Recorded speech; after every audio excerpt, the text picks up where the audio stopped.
नमस्कार दोस्तों, सर्वोदय ज्ञान एकेडमी के यूट्यूब चैनल के माध्यम से मैं अजय शुक्ला आप लोगों का स्वागत करता हूं। पिछले वीडियोज़ में मैंने आप लोगों को अर्था अलंकार के अंतर्गत जो उसका दो प्रमुख भेद उपमा और रूपक, इन दो अलंकारों के विषय में हमने चर्चा की। अब मैं उसका जो तीसरा भेद है, जो कि बहुत महत्वपूर्ण भेद है, जिसे हम उत्प्रेक्षा अलंकार कहते हैं, तो आज मैं आप लोगों को उत्प्रेक्षा अलंकार किसे कहते हैं और कहाँ पर उत्प्रेक्षा अलंकार होता है काव्य के अंतर्गत, आज मैं उस पर चर्चा करने वाला हूँ मित्रों। ठीक है, तो बहुत ही आसान तरीके से एकदम 1 मिनट के अंदर आप समझ जाएंगे कि हम अर्था अलंकार के अंतर्गत उत्प्रेक्षा अलंकार को हम कैसे पहचानेंगे। ठीक है, लेकिन उससे पहले यदि हमारे इस चैनल सर्वोदय ज्ञान एकेडमी पर आप नए हैं तो आप हमारे इस चैनल को सब्सक्राइब करें, और हमारा प्रयास आपको सार्थक लगता है, ऐसा आपको लगता है कि हमने परिश्रम किया है, मेहनत किया है आप लोगों के लिए, तो आप निश्चित रूप से हमारे इस चैनल को जो है आप सब्सक्राइब करें, लाइक करें और अपने मित्रों में आप इसे शेयर करें। ठीक है मित्रों, और आप कमेंट करना भी ना भूलें। जो भी आप सुझाव देना चाहते हैं या जिस चीज़ की आप मुझे आवश्यकता है कि यह चीज़ मुझे पढ़ना है, तो आप यह भी कमेंट सेक्शन में बता सकते हैं। तो आइए शुरू करते हैं। अर्था अलंकार का एक महत्वपूर्ण भेद जिसे हम कहते हैं उत्प्रेक्षा अलंकार। ठीक है, तो उत्प्रेक्षा अलंकार कहते किसे हैं? देखिए, उत्प्रेक्षा, ठीक, उत्प्रेक्षा अलंकार वहाँ होता है जहाँ उपमेय में उपमान की संभावना प्रकट की जाए। क्या किया जाए? उपमेय में उपमान की संभावना। ठीक, यानी जहाँ उपमेय में उपमान की संभावना प्रकट की जाती है वहाँ उत्प्रेक्षा अलंकार होता है। संभावना यानी किसी कार्य को यह कार्य हो सकता है, ऐसा हो सकता है, मे बी पॉसिबल कि ऐसा हो सकता है, जहाँ पर स्थिति उत्पन्न हो जाए, संभावना जहाँ पर प्रकट की जाए, किसका? उपमेय में उपमान के साथ। ठीक है, इसमें वाचक शब्द होता है।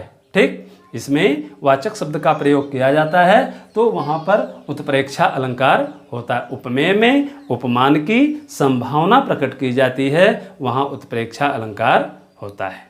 तो परिभाषा तो आप समझ गए होंगे। एक का शब्द आपको याद रखना है कि संभावना। अगर संभावना नहीं है, अगर समता आ गई, सादृश्यता आ गई, तो वहाँ पर क्या हो जाएगा?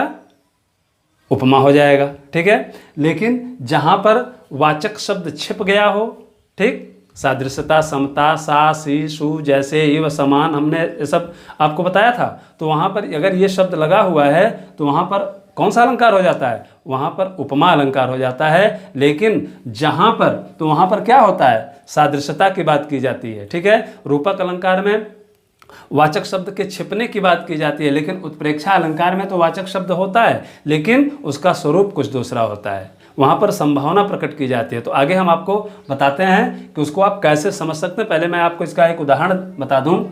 कहा गया है, बिहारी लाल का बहुत ही बढ़िया दोहा है कि सोहत ओढ़े पीतपट श्याम सलोने गात, मनहु नील मन शैल पर आतप पर्यो प्रभात। देखिए, सोहत ओढ़े पीतपट,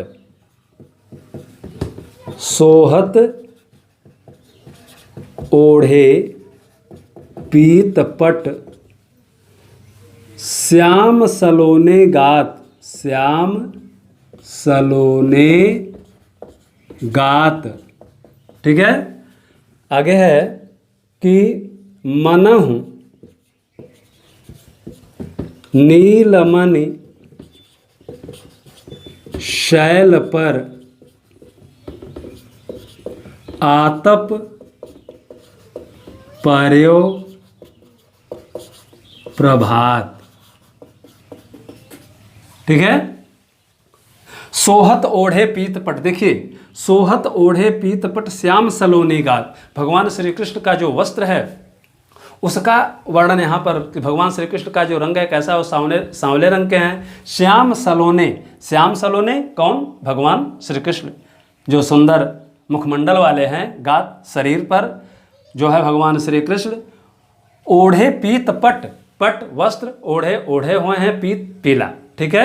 वह कैसा लग रहा है? सोहत, बहुत ही सुंदर लग रहा है, उनके ऊपर जच रहा है। जो श्याम सलोने गात वाले यानी सुंदर मुखमंडल वाले, सुंदर शरीर वाले भगवान श्री कृष्ण ने जो पीले रंग का, पीताभ वर्ण का जो उन्होंने वस्त्र ओढ़ा हुआ है, जिस वस्त्र को उन्होंने धारण किया हुआ है, वह उनके ऊपर बहुत ही अच्छा लग रहा है। सोहत यानी अच्छा लग रहा है।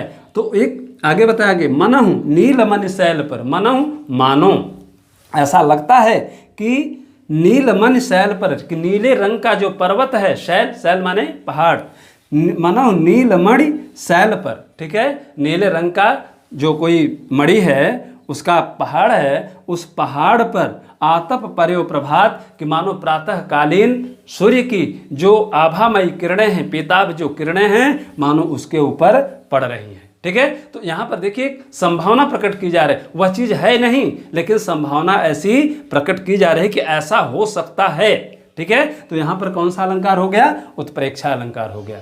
यानी वाक्य में एक मैं आपको ट्रिक बताता हूं कि जब वाक्य में जनु, जानो, मनहु, मनु, मानो, जानहु, मानव, मनौ, अगर ये शब्द आ जाते हैं तो आपको वहां पर कुछ भी विचार करने की आवश्यकता नहीं है, वहां पर उत्प्रेक्षा अलंकार हो जाता है। बस शब्द आपको याद करना है, जनु, जानो, मन, मानो, मनहु, जानहु, मनौ।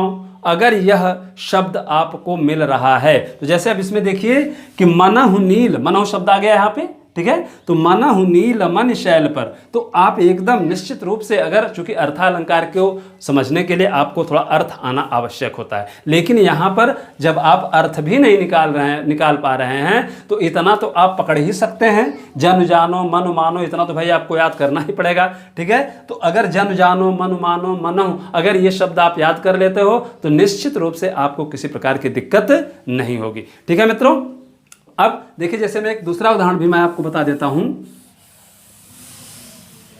देखिए यहां पर एक बिहारी लाल का ही एक दोहा है कि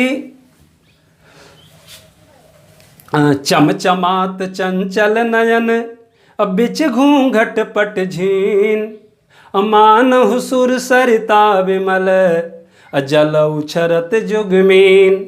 यानी इसमें भी देखिए कि चमचमात चंचल नयन बिच घूंघट पट झीन, नायिका के दोनों जो सुंदर नेत्र हैं उसका वर्णन यहाँ पर बिहारी लाल जी के द्वारा किया गया।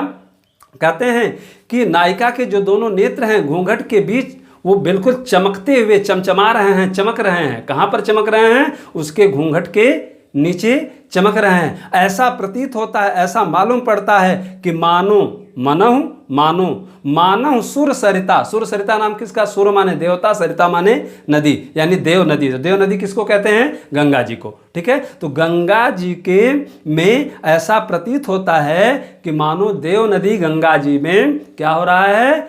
जल, जो उनका जल है, उस निर्मल जल में, उस स्वच्छ जल में क्या कर रही हैं? जल उछरत जुगमीन, मीन माने मछली, यानी दो मछलियां, जुग माने जोड़े, यानी जोड़े के रूप में दो मछलियां उसमें उछल रही हैं। यानी मनहु शब्द आ गया, मानो सुर सरिता, तो मानव आ गया, तो यहाँ पर उत्प्रेक्षा अलंकार हो गया, ठीक है। बाल धे विशाल विकराल जाल ज्वाल मानो, लंक लील बेकुमानो रसना पसारी है, कवितावली तुलसीदास, ठीक है। लंका दहन के वर्णन किया है। तो वहां पर जब जन जानो मन मानो मनहु, अगर ये शब्द आपको मिल रहे हैं तो मित्रों ना निश्चित रूप से आप वहां पर उत्प्रेक्षा अलंकार समझ जाइए, ठीक है। एक परिभाषा मैं आपको बता देता हूं बहुत आसान सी, कि जहां उपमेय में उपमान की हो संभावना, जहां उपमेय में उपमान की हो संभावना, वहां उत्प्रेक्षा अलंकार है, कभी मत विचारना। सीधी सी परिभाषा है, उपमेय में उपमान की जहाँ संभावना की जाती है वहाँ उत्प्रेक्षा अलंकार हो जाता है। और जन जानो मन मानो मनहु मनौ, ये शब्द आपको याद करने हैं। अगर इतना आप याद कर लेते हैं तो निश्चित रूप से आप जो है समझ जाएंगे कि वहाँ पर उत्प्रेक्षा अलंकार है, ठीक है मित्रों। अब मैं थोड़ा सा एक अलंकार मैं आपको और बता देता हूँ।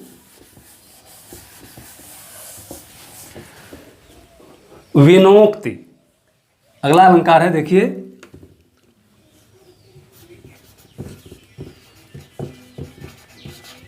विनोक्ति अलंकार। विनोक्ति अलंकार बिना उक्ति, हमने संधि विच्छेद कर दिया, ठीक है। कौन सा संधि हो जाएगी? गुण संधि। बिना उक्ति यानी उक्ति, उक्ति माने कथन, बिना मतलब बिना मतलब के, ठीक है। पहले तो अर्थ है, पहले उसका अर्थ निकल रहा है, पहले उसकी सार्थकता निकल रही है, लेकिन अंत में जाते जाते वह कथन, वह जो उक्ति है व्यर्थ हो जाती है, उसका कोई मतलब नहीं रह जाता। तो कहने का आशय यह है कि जहाँ पर किसी उपमेय अथवा उपमान, दोनों की बात है, ठीक है, कि पहले उसका अर्थ है, उसका कुछ तात्पर्य है, लेकिन अंत में पहुँचते पहुँचते जहाँ वह व्यर्थ हो जाता है, उसका कोई तात्पर्य नहीं रह जाता, तो वहाँ पर विनोक्ति अलंकार हो जाता है, ठीक है। यानी पहले उसका तात्पर्य है, पहले उसका अर्थ है, लेकिन बाद में वह व्यर्थ जहाँ पर हो जाता है, ठीक, तो वहाँ पर विनोक्ति अलंकार हो जाता है। यानी उपमेय और उपमान दोनों के लिए यह बात कही जा रही है, ठीक है। जैसे मैं आपको एक उदाहरण देता हूँ कि सर बिन सरसिज, असरसिज बिन सर, असर सरसिज बिन सूरे, अतन बिन यौवन, यौवन बिन तन, तन यौवन बिन दूरे। आप समझ नहीं पाए होंगे कि हमने क्या कहा, मैं लिख देता हूं बोर्ड पे, अब देखिए। सर बिन सरसिज, सर बिन सरसिज, असरसिज बिन सर, सर सिज बिन सर, ठीक है। असर सरसिज बिन सूरे, सर सरसिज बिन सूरे, ठीक है। फिर आगे देखिए, तन बिन यौवन, तन बिन यौवन, यौवन बिन तन, यौवन बिन तन, तन यौवन बिन दूरे, तन यौवन बिन दूरे, ठीक है।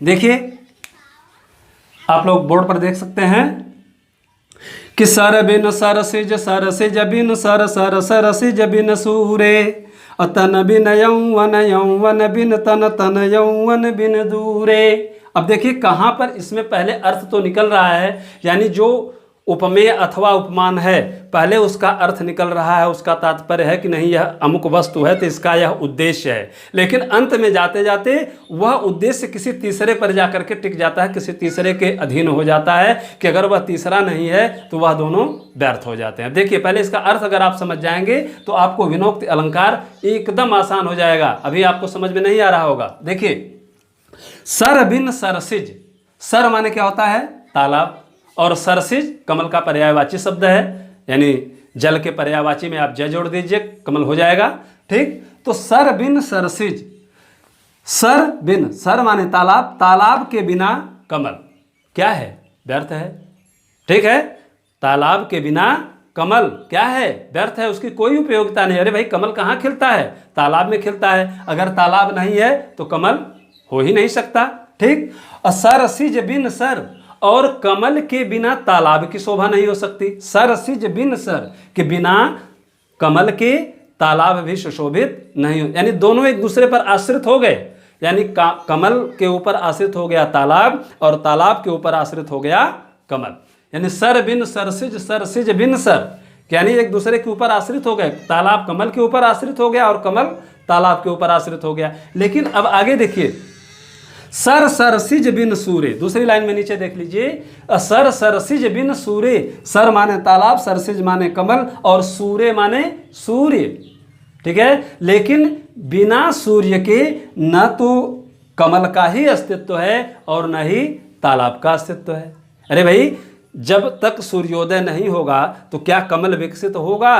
कमल विकसित नहीं होगा। जब कमल विकसित नहीं होगा तो क्या तालाब की शोभा बढ़ेगी? कदापि नहीं बढ़ेगी, ठीक है। तो उसी बात को यहाँ पर बता रहा है कवि कि सर सरसिज बिन सूर्य, यानी सूर्य के बिना तालाब और कमल दोनों व्यर्थ हैं। एक दूसरे के ऊपर तो आश्रित हैं, लेकिन सूर्य जब नहीं है तो वो दोनों व्यर्थ हो गए। अगर वह दोनों हैं तो दोनों की उपयोगिता बनी हुई है, लेकिन अकेले अगर सूर्य नहीं है तो उन दोनों की उपयोगिता या दोनों व्यर्थ हो गए।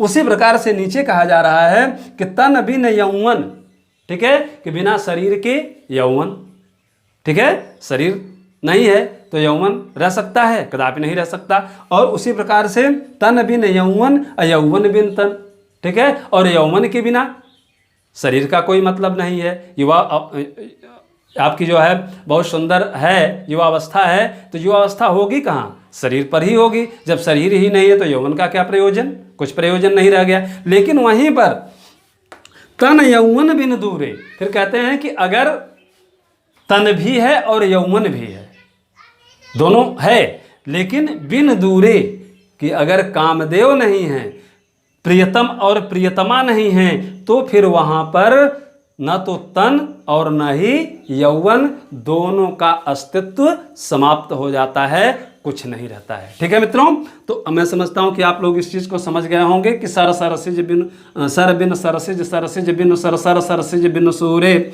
और तन बिन यौवन, यौवन बिन तन, तन यौवन बिन दूरे। ठीक है, तो यहां पर जो है आप लोगों ने देखा कि सब कुछ होते हुए भी, लेकिन अंत में वह चीज़ जा कर के उपमेय और उपमान किसी तीसरे पर जा कर के वह टिक जाते हैं, और उनका जो है जो तात्पर्य है, जो अर्थ है, वह व्यर्थ हो जाता है।